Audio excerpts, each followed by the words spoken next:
नेतृत्व मांग रही है इंडिया गठबंधन का कि हमको नेतृत्व दे दीजिए। हाँ ठीक है, दे देना चाहिए, हम सहमत हैं। चल, लेकिन कांग्रेस उसकी आपत्ति जता रही है लालू जी।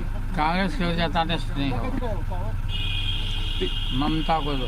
मुख्यमंत्री ने इस बात को कहा, उद्धव ठाकरे शिवसेना की तरफ से भी यह बात आई, समाजवादी पार्टी भी इस बात को कह रही है और अब लालू जी कह रहे हैं। तो सब जानते हैं कि एक ही व्यक्ति है जो नरेंद्र मोदी जी और बीजेपी को टक्कर दे सकती हैं, मुंह की खिला सकती हैं, जो वो दिखा रही हैं बार बार, वो ममता बनर्जी हैं। देश जानता है लीडर कौन है, देश जानता है 4000 किलोमीटर चल के सड़कें किसने नापी हैं, देश जानता है कि इस देश में नरेंद्र मोदी की सांप्रदायिक राजनीति के खिलाफ कौन एक व्यक्ति है जो सर उठा के लड़ रहा है, उसका नाम राहुल गांधी है। ममता जी को जो फाइटिंग कैरेक्टर है, जो ममता जी को पास्ट हिस्ट्री है पॉलिटिक्स में फाइट करने के लिए, अभी इंडियन पॉलिटिक्स का कोई लीडर कोई ऐसा नहीं है, कोई लीडर। इंडिया अलायंस एकजुट है, मजबूत है एंड एक साथ ये आगे चल रही है, इसमें कोई दोहराई नहीं है। जो नेतृत्व मंडल के बारे में ये जो टिप्पणी मिल रही है, इससे कुछ प्रभाव नहीं पड़ रही है, डाइवर्शनरी टैक्टिक्स है। लालू यादव जी ने जो कहा है वो गलत तथ्य और गलत आशंका है। ममता बनर्जी ने खुद ने बताया कि भाई मैं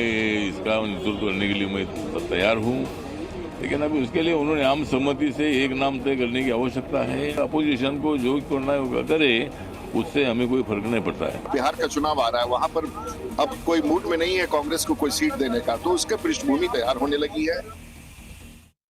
के नेतृत्व में इंडिया अलायंस ने अच्छा प्रदर्शन किया था, बीजेपी को बहुमत का आंकड़ा अकेले नहीं छूने दिया था, लेकिन इसके बाद से कांग्रेस का ग्राफ लगातार नीचे गिरता गया। क्या ग्राफ गया, जरा सुनिए आप। पहला नंबर महाराष्ट्र का, कांग्रेस सबसे ज्यादा सीटों पर चुनाव लड़ी और बुरी तरह हार गई। दूसरा झारखंड, इंडिया गठबंधन जीता लेकिन जीत के नायक हेमंत सोरेन रहे। तीसरा जम्मू कश्मीर, इंडिया गठबंधन जीता लेकिन कांग्रेस का प्रदर्शन निराशाजनक रहा।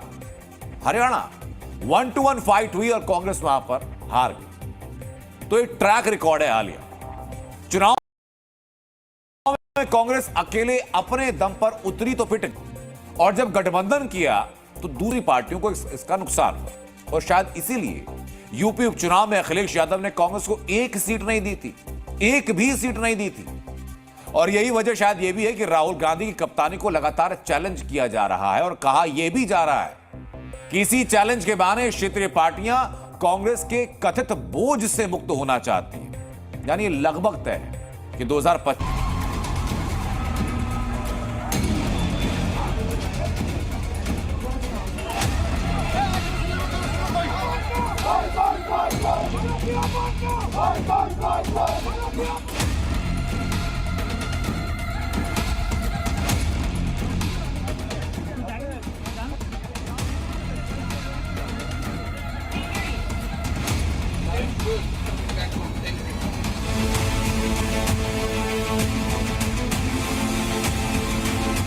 विपक्ष यानी इंडी गठबंधन सरकार से सवाल जवाब करने से ज्यादा इस बात में उलझा है कि उनका लीडर कौन है। ज्यादातर लोगों को यही लगता रहा है कि इंडी गठबंधन का लीडर कांग्रेस पार्टी या फिर राहुल गांधी, लेकिन ऐसा नहीं है। तकनीकी रूप से देखा जाए तो वर्ष 2023 से ही इंडी गठबंधन का चेयरमैन पद खाली। अब गठबंधन के लीडर को लेकर सुगबुगाहट चल रही है, और इसमें राहुल गांधी की नहीं, ममता बनर्जी का हल्ला है। लोकसभा चुनाव में इंडी गठबंधन को मिली सफलता में कांग्रेस का बड़ा हाथ था। ऐसा माना जाने लगा कि इंडी गठबंधन का नेतृत्व भी राहुल गांधी करेंगे, लेकिन अब ऐसा लग रहा है कि इंडी गठबंधन के साथियों के साथ कांग्रेस की जम नहीं रही है। राजनीतिक विश्लेषकों के मुताबिक इसकी वजह है इंडी गठबंधन में कांग्रेस का प्रदर्शन। इंडी गठबंधन के बनने के बाद से 12 राज्यों में चुनाव हुए हैं।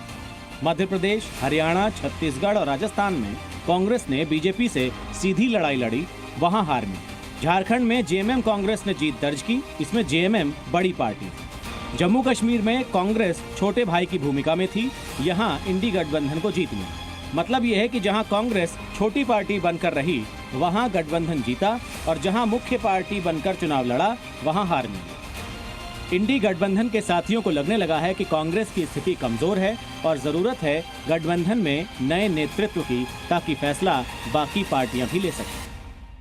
सीटों के हिसाब से देखें तो कांग्रेस के बाद समाजवादी पार्टी और टीएमसी सबसे मजबूत स्थिति में।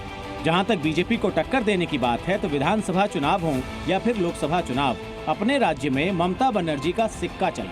इसीलिए इंडी गठबंधन के वरिष्ठ नेता भी ममता बनर्जी के पक्ष में खड़े हैं। हालांकि ये बात कांग्रेस को हजम नहीं हो रही है। इंडी गठबंधन का चेयरमैन कांग्रेस का कोई नेता रहा तो यकीनन सीट बंटवारे में उसका अपर हैंड रहेगा। इसीलिए गठबंधन की ज्यादातर पार्टियां ममता के फेवर में बोल रही हैं। ममता एक मजबूत उम्मीदवार इसलिए भी हैं क्योंकि अपने राज्य में कम से कम वो बीजेपी को सीधी टक्कर में हरा चुकी है। Bureau report.